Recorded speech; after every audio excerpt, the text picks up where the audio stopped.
so what I was getting into before, lyrically, this record. King of the Beach Part 2 Revisited. Right. Okay. This is part 2. Lyrically, this entire album, like saying, is very apathetic. Really, like, all right, things don't really matter, and that is, I think, one of the main sort of characteristics of good teenage angst music. And I think Waves. This is even before King of the Beach, but I think King of the Beach really does this well. It's some of the best teenage angst music I haven't heard since Nirvana.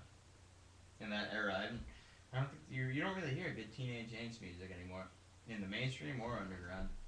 And I think Waves, in particular King of the Beach, really brought You know it that man back. Justin Bieber, he has some good teen angst. I don't think so. I'm just kidding. I know you're just kidding, Yes, but I mean, literally, there's really no, that kind of like teen angst sort of music that I think is that's kind of sad in a way. It's not even so much like a rebellion or anything like that. It's just I think there hasn't really been good music about being like a young guy or girl and being a young person. I never noticed this, by the way. Really? What Not at are you all? talking about? What are you kidding? Like Idiot like exemplifies that. And live, that Take song, on the World. Take on the World. I mean, another great song. In every sense of the word, it's another song that just hits you. I hear some adult angst. No, it's total opposite. It's very much the song's about being immature and being like a kid. He says in the song "Idiot" too, "I'm not supposed to be a kid, but I'm an idiot." I would say I'm sorry, but it wouldn't mean shit. And I mean, if you think of that, so like those lyrics are just those aren't like like that's not Shakespeare. It's just like the song. It's like something you'd be torn out of a 16-year-old's like journal or That's a way to look or at it. nowadays Facebook status. That sounds like that. That's what that would be kind of like. I'm it's basically saying it's like I'm not supposed to be a kid. I'm in my 20s, but like he is though in a way.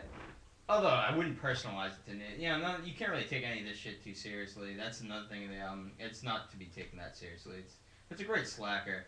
Like Teen, lazy, smoke pot during the summer. That beach. possum says, "Hey, Nathan, why don't you make a song about not caring?" Okay, guys. Yeah. Is that what they did? No. I was gonna say. Well, that's like every Wave song, but yeah. They're like, okay, no. Okay, now let's get to the specific sounds of this record. Which we haven't already gone to before. Just kidding. I know. All right, so there's definitely a big punk influence.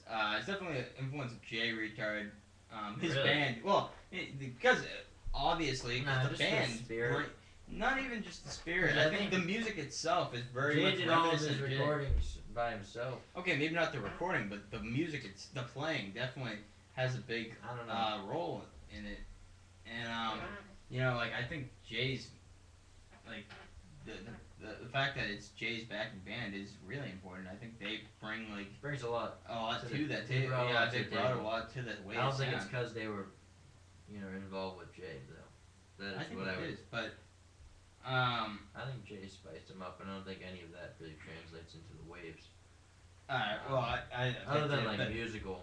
I think chops. Other things are clearly there's a lot of we said before the pop punk. I think definitely Blink-182 is huge. Influenced a lot of other pop punk, Green Day, some of the earlier stuff. Yeah, earlier stuff. What else? I'd say also another big influence. This is a pretty big one. Seems pretty odd. In some ways, it's like very much wearing them on the sleeves. Animal Collective and a lot of the neo psychedelic, if you will. Yeah, even if he wasn't, maybe like Nathan Williams might be a guy who never heard of Animal Collective. No, he totally. What are you talking about? Animal Collective is way bigger than Waves. I know, but you know what I'm talking about. There's I really don't though. Musicians that don't know about. No, he knows. He cited Animal Collective as a pen.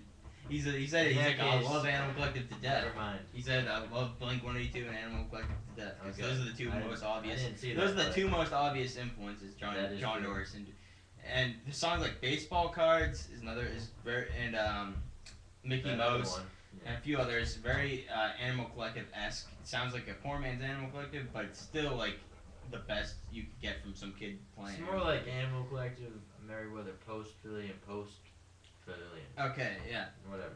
And some other, definitely Beach Boys, 60s kind of stuff, and girl group even like girl group 60 stuff. When will you come has the Ronettes kind of beat to it, and let's see what else. Just to wrap things up, another big thing on this record too is also this kind of like 80s sort of dance pop kind of feel, and those are particularly Only Billy lately, Hayes. but yeah. But Billy no, it's a Hayes. couple of it's good enough matter. Baby Billy Say Hayes Goodbye is and pretty Convertible odd. Balloon. Odd fellow, but a great They're fellow. kind of a weird sort of pop songs, so it's not the most accessible, but it's I definitely like clear. them. They're very cool, and they're not some of the better songs on the record, but they're really it spices it up and changes it up enough that it makes it interesting. It One of the doesn't make it bad. yeah, one of the strongest songs on the record though is by Stephen Pope, and that's Linus Spacehead. And Linus Spacehead is really an incredible song. I think My favorite musically, song. yeah, and lyrically, that perfectly captures everything I was talking about before. The whole teenage angst thing, the whole anybody's angst, really, not even just teenagers. That song, wow. And it just really that Holy is so crap, like guys. it's claustrophobic. The song itself, like literally, you feel like you are like drowning. I think of when I hear that song, like I can imagine like drowning. I can literally, like the way the song just, the lyrics. I'm stuck in the sky, I'm stuck in the ground, and I don't think I'm ever gonna get out. I think it just basically perfectly captures being in a miserable situation and not knowing what's gonna happen next. We're not knowing how to solve it.